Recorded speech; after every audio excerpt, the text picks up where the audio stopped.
with everything she's got to keep her job. Sir Graham Brady has confirmed that he has received 48 letters from Conservative MPs, so there will now be a vote of confidence in my leadership of the Conservative Party. I will contest that vote with everything I've got. 15% of the parliamentary parties sent the letters of no confidence required to trigger a ballot. The vote will take place tonight. A ballot will be held between 6 and 8 o'clock and we will count as soon as we can and provide a result as soon as we can after that. Before the vote, Theresa May will address members of her party who will then decide her future. Also be reporting from Worcester, a town that voted to leave, to find out what people there make of the Prime Minister's predicament.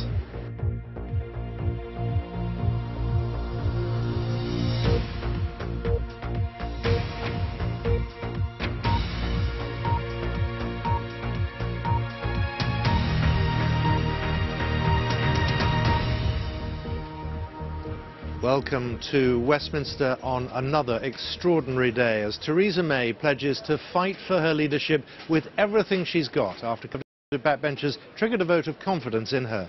She'll face a ballot of Tory MPs that starts in just 3 hours' time. The challenge to her premiership was triggered after dozens of backbenchers wrote to the party saying they'd lost faith in her. Speaking in Downing Street, Theresa May warned changing leader threatened to delay or even stop Brexit and could put the country's future at risk.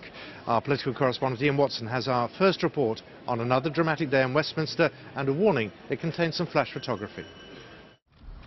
The first clue that it really wasn't going to be business as usual in Downing Street. What was going on under the cover of darkness? The Chief Whip, Julian Smith, who's supposed to know if the Prime Minister has enough support to carry on, left Number 10 late last night, and I spotted him again very early this morning. Soon after, we confirmed that the Prime Minister was facing a vote of no confidence. After dawn broke, the podium appeared. There would be a Prime Ministerial statement, but definitely not a resignation. And when Theresa May emerged, her message to her own MPs was defiant. There will now be a vote of confidence in my leadership of the Conservative Party. I will contest that vote with everything I've got. A change of leadership in the Conservative Party now will put our country's future at risk and create uncertainty when we can least afford it. Delivering the Brexit people voted for. Building a country that works for everyone. I have devoted myself unsparingly to these tasks ever since I became Prime Minister, and I stand ready to finish the job. But the trouble is, some people want to finish her political career. Watching was Owen Paterson, one of the MPs who signed a letter of no confidence. He said the so-called backstop to avoid a hard border in Ireland was unacceptable. And her deal is absolutely appalling. We don't leave the customs union. I was in Washington recently. We won't be able to do trade deals. And the backstop is completely unacceptable, and it's quite unnecessary. And some of her critics point out that under the Conservative Party's rules, if MPs don't dislodge Theresa May today, they're stuck with her beyond Brexit. Today was inevitable. I put my letter of no confidence in back in July. It's disappointing we're here, but now we've got to deal with it. Colleagues have got to understand when they vote tonight, if the Prime Minister survives, she's got 12 months where she can't be challenged. So there are many, many reasons, including public trust, as to the reasons why this vote of confidence is very necessary. Downing Street's strategy is to get as many supportive voices in front of the cameras as possible before tonight's confidence vote. The Prime Minister is the right person to take us forward. We need to give her our full support. I hope colleagues will. What this vote today will do is flush out the extremists who are trying to advance a particular agenda which would really not be in the interest of the British people or the British economy. And her predecessor tweeted his support, saying that any leadership contest would be a distraction. Downing Street will be arguing that there are already consequences from this challenge to the Prime Minister at a time when she should be negotiating with her European partners. She's had to cancel a cabinet meeting today and a meeting with her Irish counterpart, Leo Varadkar, a crucial meeting perhaps to try to get the reassurance that some of her own MPs want over the issue of the Irish backstop or how to avoid a hard border on the island of Ireland. Questions to the Prime Minister! One thing in her schedule that wasn't cancelled was Prime Minister's questions. She had sidestepped a vote on her deal this week, but Jeremy Corbyn urged her to give MPs a say. The time for dithering and delay by this government is over. The Prime Minister has negotiated her deal. She's told us it's the best and only deal available. There can be no more excuses, no more running away. Put it before Parliament and let's have the vote. He should be honest with people. He should be honest with people about his position. He couldn't care less about Brexit. What he wants to do is bring down the government, create uncertainty, sow division and crash our economy. The biggest threat to people and to this country isn't leaving the EU, it's a Corbyn government. And the SNP went further in their criticisms of the Prime Minister. The Tory party is in chaos. The Prime Minister is a disgrace with their actions. The reality is that people across Scotland and the UK are seeing this today. Prime Minister, take responsibility, do the right thing, resign. After PMQs, Theresa May's day is likely to get worse, because at 5 o'clock she effectively reapplies for her own job, talking to MPs in what's called the Backbench 1922 Committee. At 6 o'clock they vote on her future in a secret ballot. If more than half her parliamentary party, 158 MPs, vote against her, she'll have to step aside and a leadership contest begins. The Prime Minister's argument is that a change of leader could take so long, Brexit may have to be postponed. But today she had to postpone her own entry into Parliament when the gates didn't open. Some of her own MPs, of course, want her kept out of office permanently. Ian Watson, BBC News, Westminster. So all eyes will be on that confidence vote tonight, which takes place between 6 and 8 p.m. 315 Conservative MPs will decide the Prime Minister's future. So what does Theresa May need to do to win tonight's vote among her MPs? Well, the Prime Minister needs the backing of a majority of Tory MPs to win. If all of them vote, that means she would need 158 votes. If she does win, she can't be challenged in this way for another year. But if she loses, then what happens? Will there be a leadership contest, and she would not be able to stand, but she would remain as Prime Minister until a replacement is announced. Tory MPs then choose two candidates via a series of ballots to put forward to a vote of ordinary party members around the country.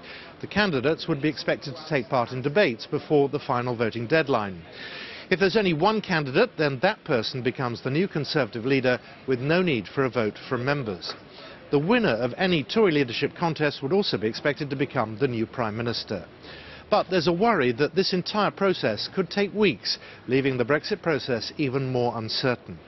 A leadership contest could delay the House of Commons vote on the withdrawal bill even further, potentially putting the Brexit deadline of the 29th of March in jeopardy. Well, let's go to our political correspondent Ben Wright. He's in Central Lobby now. And what's the feeling of how she might perform in this vote? I think the consensus among Tory MPs, as it stands at the moment, is that she's going to win it. What everyone is asking each other is how comfortably Theresa May will win it, and how important the margin of victory might be. I mean, I think there is a clear sense, too, that this is going to be a tighter and perhaps more volatile vote than there might have been had it been held a couple of weeks ago. I think the fact that that vote on the withdrawal deal was pulled on Monday really has hardened some of the opposition to her on the Tory backbenchers. But as I said, I think overall people's sense is that she will win. The question then is what does it change, if anything, because the fundamental parameters and challenges that she faces would remain the same. In other words, a parliament that has shown that it's completely opposed, really, to the deal that she has on the table and is currently trying to renegotiate in some form with various EU leaders. And this morning, the Trade Secretary, Liam Fox, said that he thought the Cabinet did want to see changes made to that deal. I think that it's very difficult to support the deal if we don't get changes to the backstop. I don't think it will get through. I'm not even sure that the Cabinet will agree for it to be put to the House of Commons. Why is Downing Street calling Grant Shapps, telling him about progress on the backstop, and not calling its Trade Secretary? Well, of course, you told me earlier you didn't know. Well, we were due to have a Cabinet meeting today, which has now been put off because we're in the middle of a confidence vote. But would other Cabinet Ministers, if there isn't clarification or change on the backstop, would they not vote for it either? Well, we're not expecting this process to be over. This is a process that the Prime Minister is in. Having listened to what the House of Commons said, and listened to what the Conservative Party said, now out there trying to achieve those changes with our European partners. She should have been talking and going to see the Irish Prime Minister after Cabinet today. We're seeing an interruption of the process. I just think that people out there, our party supporters and people in the country will be saying, why, oh why, would the Tory party plunge itself into a confidence vote on the Prime Minister in the middle of a process which is clearly in the national interest and clearly in the party's interest? Some interesting language flying around, Ben. I mean, Philip Hammond, the Chancellor, this morning saying this is the moment we can flush out the extremists, in his words, and just talking to Sir Bernard Jenkin. And, of course, members of the ERG are not happy with that. God, I mean, the atmosphere in this party is poisonous. I mean, it's been bitterly divided, of course, for years. Question, and I'm not sure today's vote, whatever happens, is going to resolve it. But there is a sense, particularly from some of the former Remainers, and I'd put Philip Hammond in that camp, who are in some ways looking forward to this showdown, perhaps, with the hardcore Brexiteers on the Tory backbenchers, and would like to see them decisively defeated, because I think there is a feeling among a party that would give Theresa May, in a way, the confidence to pivot away from them and try and do something else, try and find another way through her Brexit conundrum. But I think it's inflammatory language, certainly, Simon, and I don't think it's going to do anything to sort of heal the divisions here at all. Another interesting thing, though, we're expecting the Prime Minister to talk to the 1922 committee, the backbench committee at 5 o'clock, an absolutely critical meeting. And we do expect her then to be pretty explicit that she doesn't have any intention of fighting another general election. And that's clearly another tactic Number 10 are deploying to try and win over those waverers who just, may feel happy about her looking after Brexit through to its conclusion, but don't want her to fight another election. I think they're going to be told pretty clearly that that is not her plan, that she will be off before the next general election. But Ben, that carries its own risks, and one thinks of Tony Blair, other prime ministers who've said, well, this is going to be my last, and you could see their authority waning by the day as a result. Yeah, no, it effectively kneecaps a Prime Minister, makes them a lame duck, and you see power often drain away when those sorts of promises are made. However, I mean, that may well be what happens. I think the circumstances of this are so different because it's a government in the middle of an extraordinary political crisis. The immediate challenge, and everybody knows that it's there and it will be there tomorrow, is how on earth to make Brexit happen if it's going to happen in just over 3 months' time. So, if she gets through today and the Prime Minister's still in Number 10 tomorrow, she will be given that space to govern, I think, with this confidence vote behind her. But yes, long term, it's the surefire way to see your political authority start to drain away. Ben, thank you very much. Ben Wright there in the Palace of Westminster. And coming up at 3:30, we'll bring you Ask This, and that'll be your chance to ask an expert any question you have on this upcoming confidence vote in Theresa May. So please send your questions. You can text them. There it is, 61124. You can email askthis@bbc.co.uk or tweet us using the hashtag BBC Ask This, and we'll be putting your questions to an expert, which I am not. Well, earlier I spoke to the Secretary of State for Work and Pensions, Amber Rudd, and she gave me her thoughts on how the Prime Minister will deal with her appearance before the 1922 committee at 5 o'clock this evening.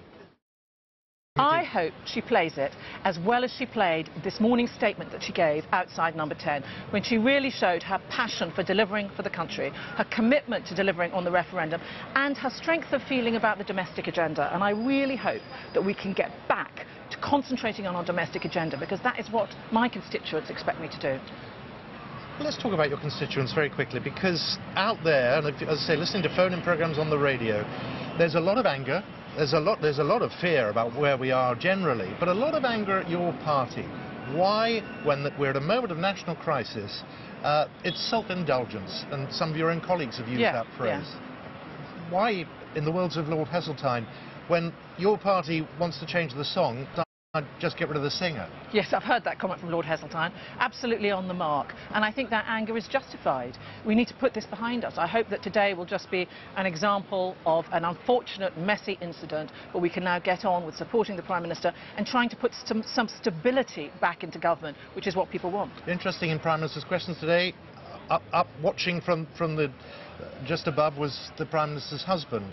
Doesn't normally do that. Is there a sense, do you think, that this could have been her last? No, I think he's just being supportive of her. And, those of us who know her and support her are doing exactly the same. We want to show her that she has support. We are part of her team. And what's the risk if she wins tonight, but it's not a healthy win? What does that do to the Conservative Party tomorrow? What do you expect those that voted against it tonight to do? They're not going to make things any easier in future. I hope that they will feel chastened by the experience of losing, and I hope that we'll then be able to think clearly about what we actually want to achieve. And I come back to the core point when addressing their opposition to the Prime Minister or the withdrawal agreement, is what else do they want to achieve? You know, if they want to leave the European Union, and most of these people are who've been doing this for a long time, then what other proposal do they have? A negotiable proposal that the EU will engage with and that will get through the House of Commons? I don't see anything. So I don't want to put words in your mouth, but if they're putting up tonight, if they lose, shut up from now on? Well, I would say to my esteemed colleagues that when they lose tonight, they should consider coming back into the fold, supporting the Prime Minister and letting us get on with good government. That was Amber Rudd talking to me just a short time ago. Well, I've also been speaking to our correspondent Kevin Connolly in Brussels to find out what politicians there think of this confidence vote and its potential impact on Brexit. A lot of people here know, of course, British politics very well. They feel they have to if they're going to understand how Brexit works. This is still seen as a pretty bewildering and extraordinary moment, of course. And there's no doubt that, you know, the theatre of British politics, the adversarial nature of it, is seen as fascinating here. Institutionally, things are a bit duller, of course. You are not going to get the President of the European Commission coming out and saying we want Theresa May to stay in office, and it would be a funny day in British politics if warm words from the European Commission were going to help you in an attempt to stay as leader of the British Tory party. But what they would say is that the deal which has been arranged so far, the celebrated withdrawal agreement, that declaration on future relations, that is not an agreement with Theresa May personally. That is an agreement with the British government because the Cabinet signed off on it.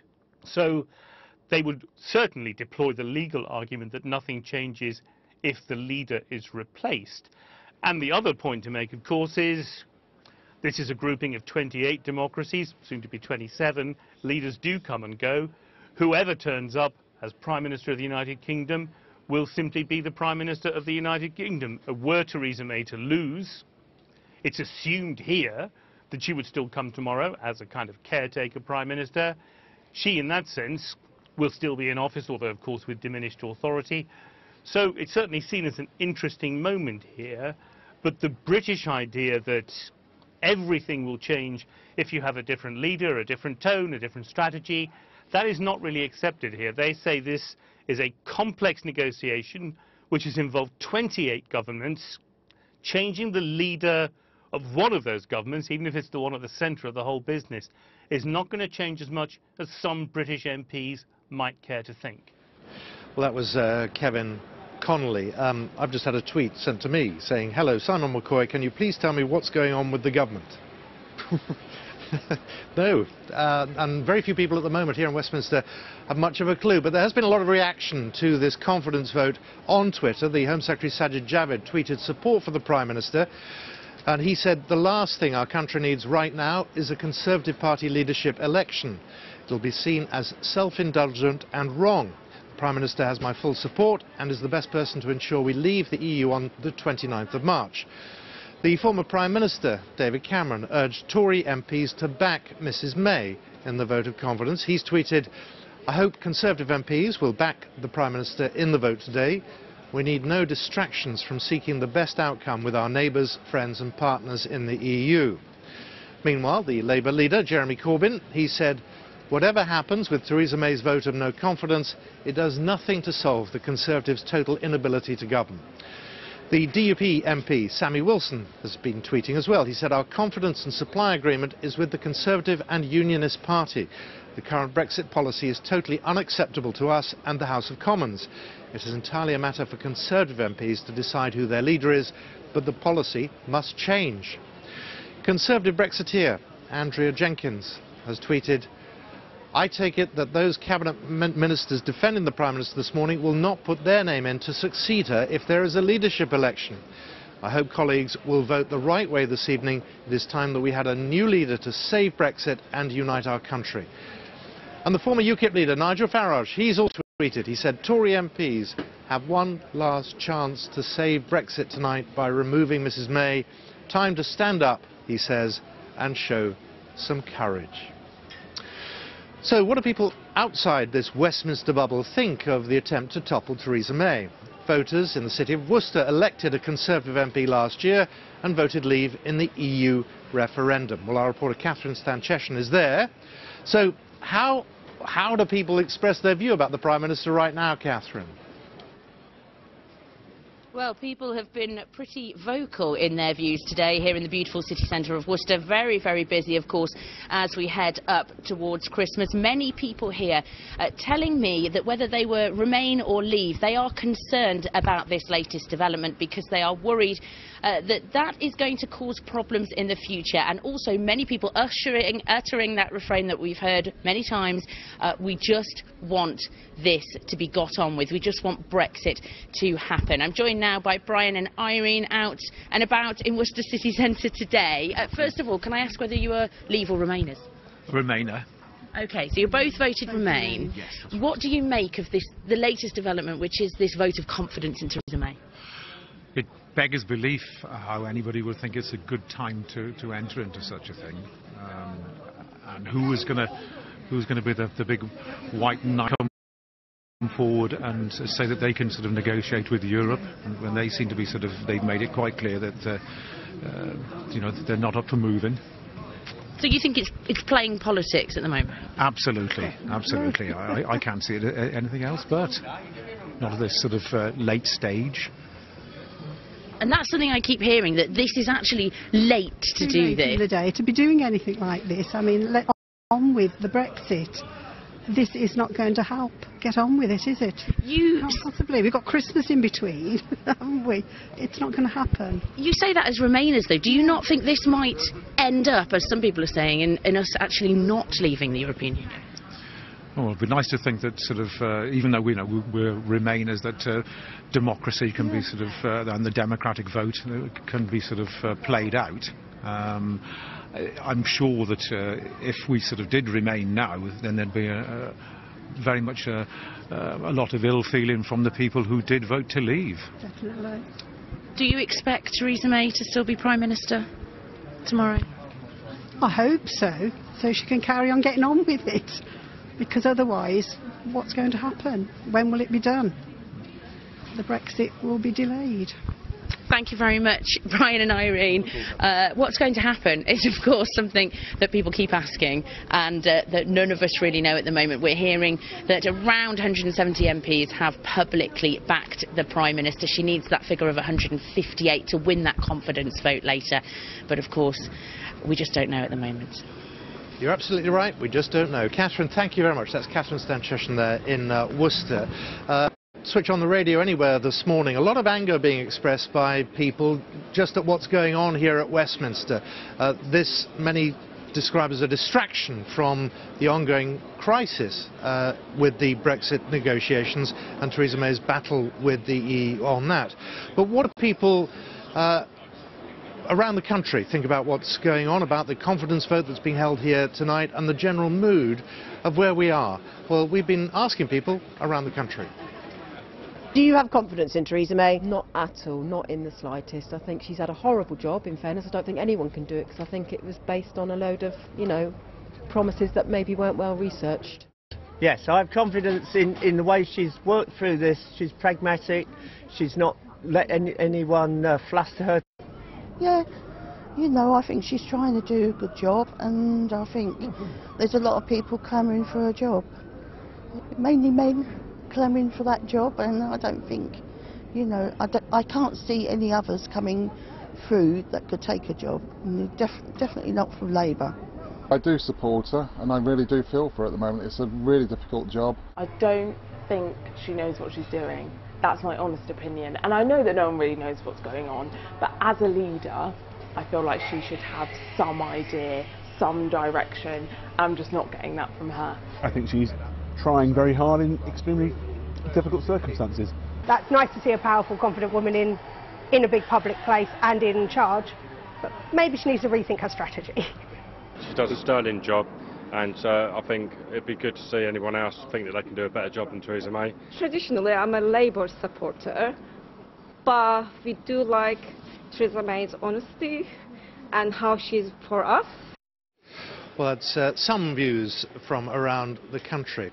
On this day, when Theresa May faces a vote of confidence tonight, I spoke to the Environment Secretary, Michael Gove, a short time ago. He pledged his support for Theresa May. As soon as I heard that this leadership election or this vote of confidence had been called, I made it perfectly clear that I support the Prime Minister absolutely. I think she will win this evening. I think she deserves to win. I think we just heard from people in the country who are looking at this spectacle and thinking, why can't you MPs get on with the job, get on with delivering the Brexit that people voted for, and get on for governing in the national interest? And that is what I'm focused on doing, which is why I'm doing everything I can to convince Conservative MPs that we should support the Prime Minister this evening. Listen to a phone-in this morning, you'll have heard people saying, what is it about the Conservative Party? And Lord Heseltine, former Deputy Prime Minister, saying, what is it about a party that, when it wants to change the song, gets rid of the singer? Well, we saw actually recently that the Labour Party pitched itself into a leadership contest, and a majority actually of Labour MPs... But this is about the Conservative Party. Oh no, of course it is. Of course it is. A majority of Labour MPs showed that they did not have confidence in Jeremy Corbyn. I'm convinced that a majority of Conservative MPs, a healthy majority of Conservative MPs, tonight will show that they have confidence in the Prime Minister. I'm also confident, given the conversations that I've had with people in my constituency of Surrey Heath and elsewhere, that people want us to show full support for the Prime Minister, and they want us to get on with making sure that we deliver Brexit on March the 29th of next year, and that we also concentrate on making sure the NHS gets the money it needs, our schools get the support they need, and our environment is enhanced. An election last year that went wrong, you now rely on the DUP for support in Parliament. A change of mind on Monday, you know only too well. You were, minutes before it was announced, still saying this vote going ahead. Hasn't she brought this mess upon herself? No, absolutely not. I think it's absolutely important that we recognise that in 2016 more people voted than have ever voted in any democratic choice in our history, and they voted to leave the European Union. The Prime Minister is working hard every day both to honour that referendum result and to do so in a way which makes sure that our economy remains strong as well as our democracy remaining vital. And I think that we should put to one side any of the criticisms that you sometimes hear from commentators and concentrate on the job. And I know that the overwhelming majority of people in Britain want to make sure that we have a government that delivers on the mandate and the instructions that they have given. And you think she'll win? I'm absolutely sure the Prime Minister will win, and I think the sooner that all of this is put to bed and the sooner that we unite the better for the country. Michael Gove. We've got BBC Ask This coming up in just a couple of minutes, but first a look at the weather. That is with Stav Danaos. Hello there, we've got a battle of air masses taking place to end the week. It does look, though, in the short term, the cold air will win out, and we'll see a return to some patchy overnight frost as well. But there will be a little bit of rain in the west, and that'll be down to this area of low pressure, which will continue to fight back, and eventually looks like it's going to win out for the weekend to bring us some wet, windy weather with some significant snow over the hills, particularly in central northern areas. So we end the day with a largely fine note thanks to that area of high pressure, but it will be quite cool. The weather front out across the west will continue to bring patchy rain to Northern Ireland primarily, maybe around some Irish sea coast of Western Britain too. But a chilly night to come, particularly where you have the clear skies. We could see a touch of frost in places, but generally most places between 1 and 4 degrees. Now, this is the pressure chart as we head on into Thursday. High pressure dominating the scene. This area of low pressure squeezing up against it, so we'll see tightening of the isobars. So I'll be drawing in cold air off the near continent, but also on a fairly strong wind. It's going to feel colder for all areas. You can see the blue colours right across the UK. So again, it's a similar story where much of the country will be largely dry, variable cloud, some good spells of sunshine too. Weather front continuing to linger across Northern Ireland, maybe Western Wales, the southwest of England, where we could see some patchy rain. But elsewhere, largely dry apart from a few North Sea coast showers. Factoring the wind, though, it's going to be a breezy day with temperatures generally around 5 to 8 degrees. It's going to feel much colder than that, perhaps feeling more like freezing or 1 degree in one or two places, despite the sunshine. On into Friday, it's a similar story. Again, high pressures dominating the scene, but it will be another cold one with fairly strong east-southeast winds. Good sunny spells around, as you can see here on the map, but again, this low pressure system, its weather front will be encroaching in, so it looks like it could be a wetter day for Northern Ireland, and a chilly feel out on the wind, temperatures even lower than this. Then I'll show you the pressure chart to end the week. Into the weekend, it does look like that area of low pressure will fight back, but as it bumps into that cold air, we're likely to see a spell of transient heavy snow, primarily over the hills, but even down to lower levels at times too. You can see a windy and a wet feature across southern parts of the country. So for the weekend, it's quite a mixed bag. It looks unsettled, wet and very windy for some, with the risk of some heavy snow across northern hills. Stay tuned to the forecast.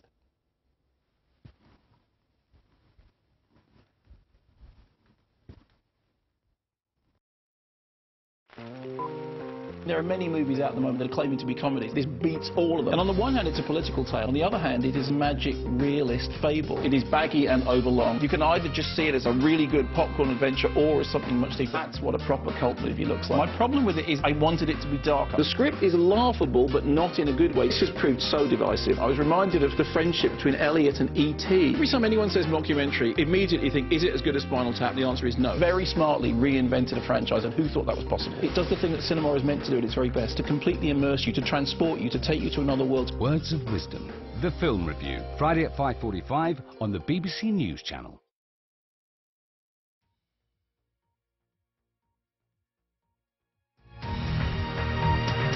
This is BBC News. The headlines this afternoon: a challenge to the Prime Minister as Conservative MPs trigger a vote of confidence in her leadership.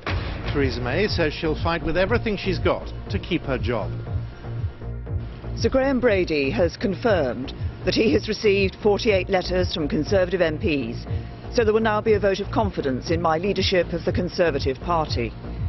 I will contest that vote with everything I've got. At least 15% of the parliamentary party submitted the letters of no confidence needed to hold the secret ballot. That vote will take place tonight. A ballot will be held between 6 and 8 o'clock. And we will count as soon as we can and provide a result as soon as we can after that. Before the vote, Theresa May will address members of her party who will then decide her future.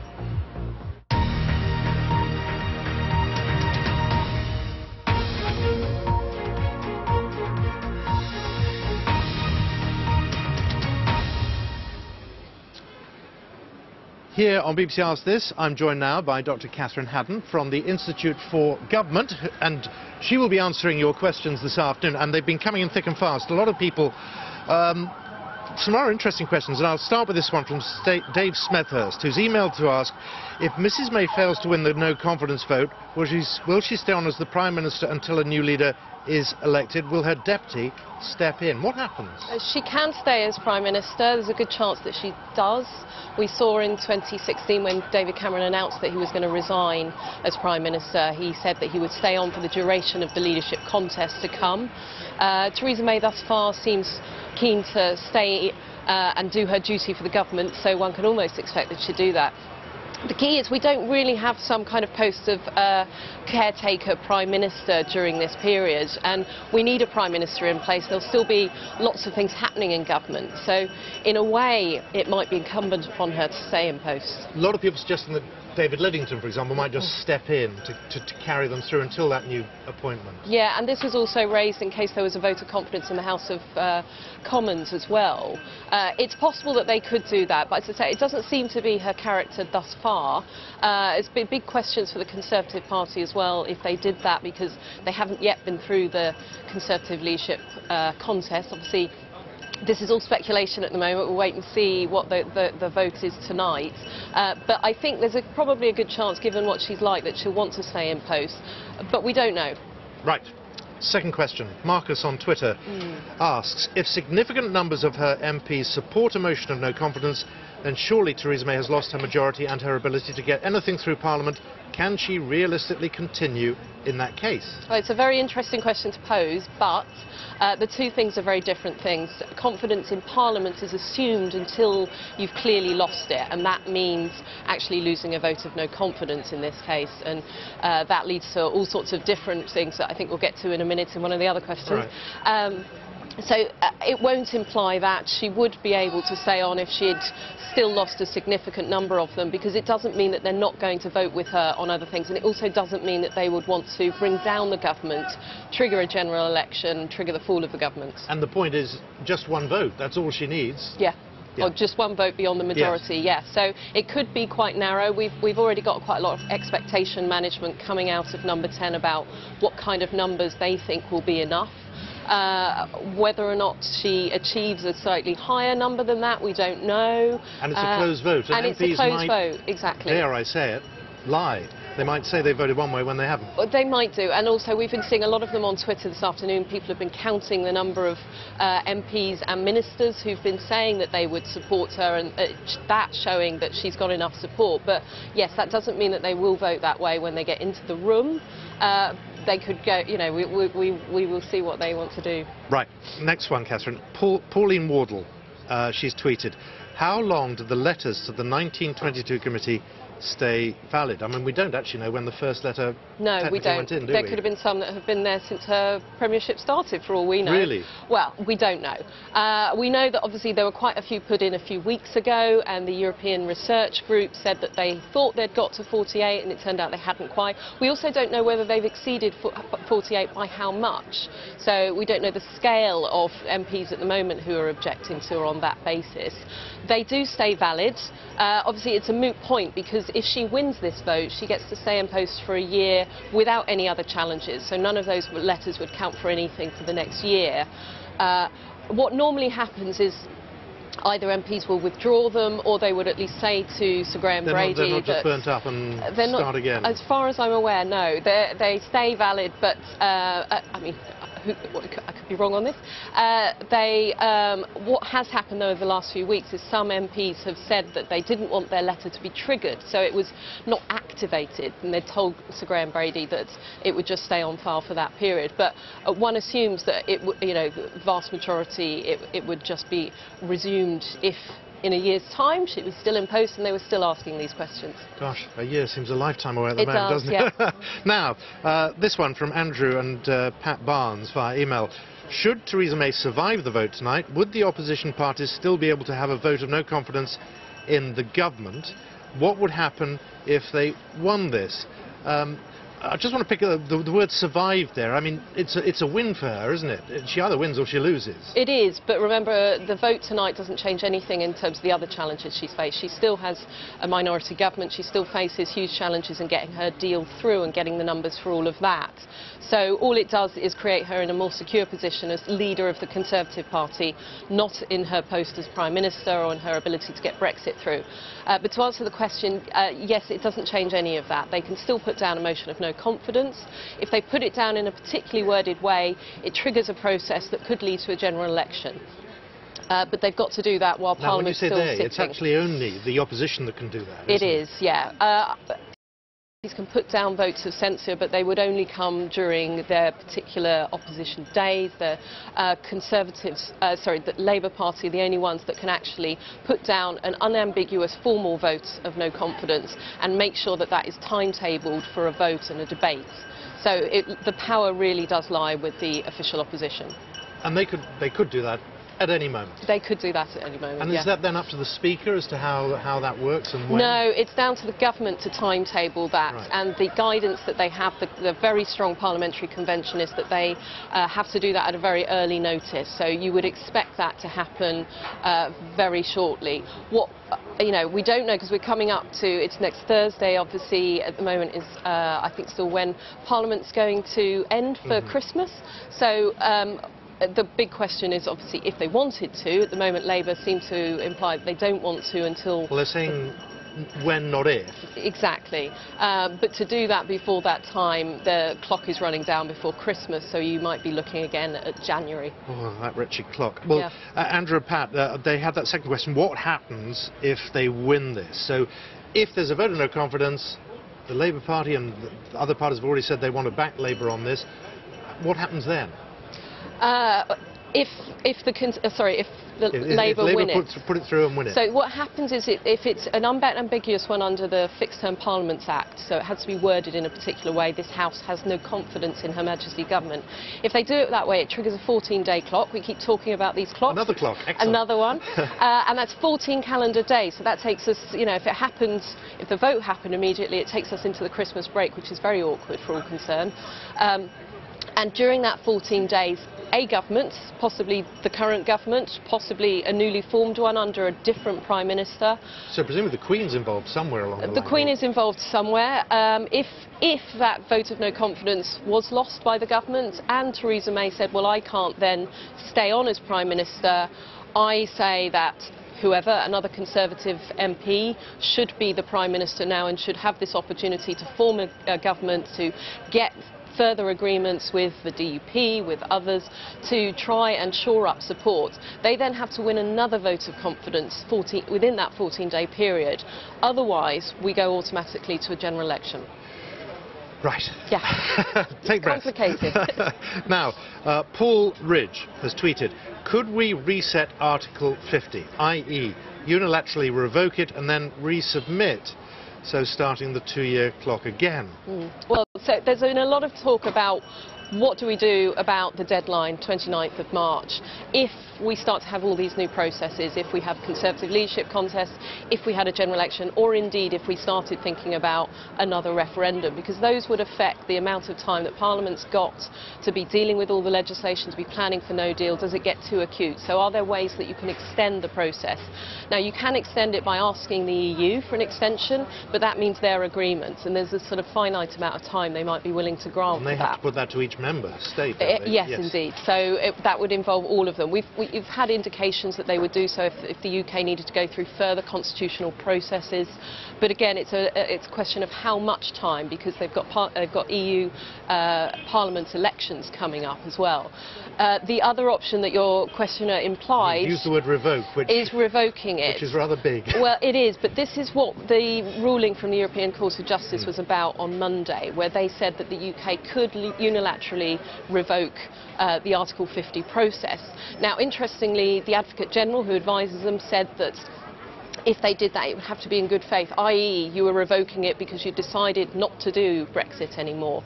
What the question implies is, could you do it in order to just start the clock again? Yeah. Exactly. What is interesting is that the European Court's judgment didn't actually have that line in about good faith, and also there's nothing really that they could do to stop it. So yes, in theory, the UK could do that, but whether or not that would be seen as particularly bad form, how that would affect subsequent discussions, negotiations, whatever, I don't know. So it could be revoked, Article 50 we could revoke, so we remain in the EU under the terms of the agreements as now, but then we could turn around and say... Yeah. Extraordinary, exactly, but we're slightly getting into the land of things that seem much more remote and much more difficult to imagine. Catherine, we entered those days a long time ago. Yeah, we all If I told you 2 years ago you'd be standing here talking about this, you'd have gone down. Anyway, this one from on Twitter, Jason Knoll. Greetings from the United States. Thank you very much, Jason. Watched the Prime Minister's questions today, and it seems Labour wants a general election. What would it take for that to happen? So this is what we were talking about earlier, this vote of no confidence that could start 14-day process and could then lead to a general election. The other option, obviously, is what Theresa May did last year, where she said, I'm going to put down a motion for a general election, and that involves 2/3 of the entire House to vote for it. So those are the only two options of how you get to an early general election.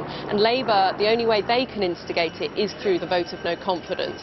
So unless other parties also, including either some Conservatives or the DUP, want to vote the government down using the vote of no confidence, but they have to do it twice. That's one way of doing it.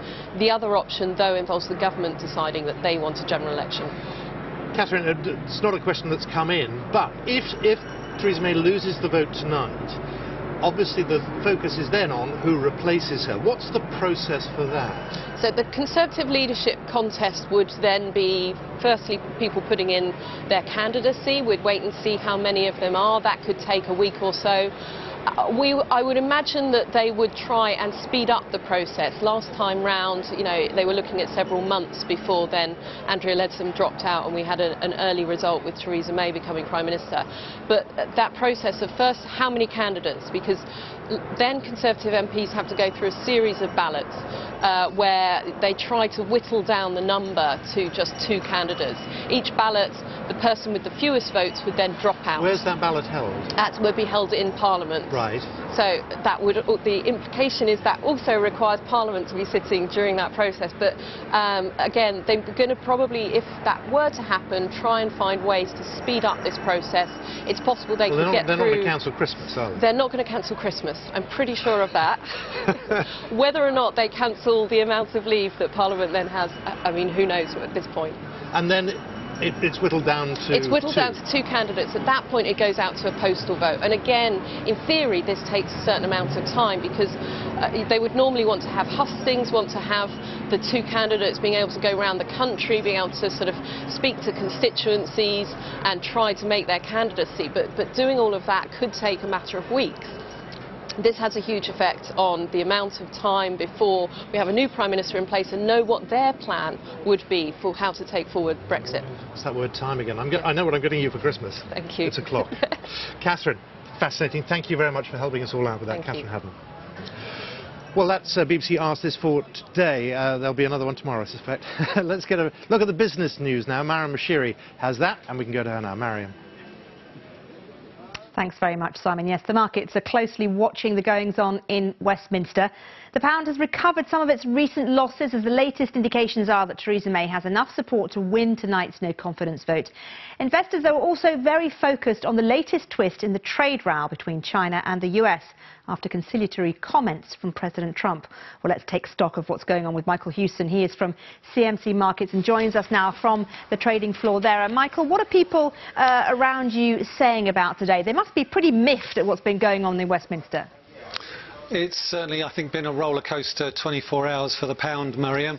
But I think the fact that the pound is higher, I think, tells you all you need to know what the markets think is going to be the outcome of tonight's vote. I think the only real question is by how many votes will Theresa May cross the line. And I think it's really on the basis of the fact that this is a really unwelcome distraction from the matter at hand and the fact that ultimately the ERG arm of the Conservative Party don't really have a consensus candidate to put forward, so any alternative is likely to be highly divisive, and I think that more than anything is going to concentrate Conservative MPs' minds and actually force them to vote for Theresa May so that she gets past this vote and ultimately removes a whole host of uncertainty that's really been bubbling around the Conservative Party since the Chequers deal in the summer.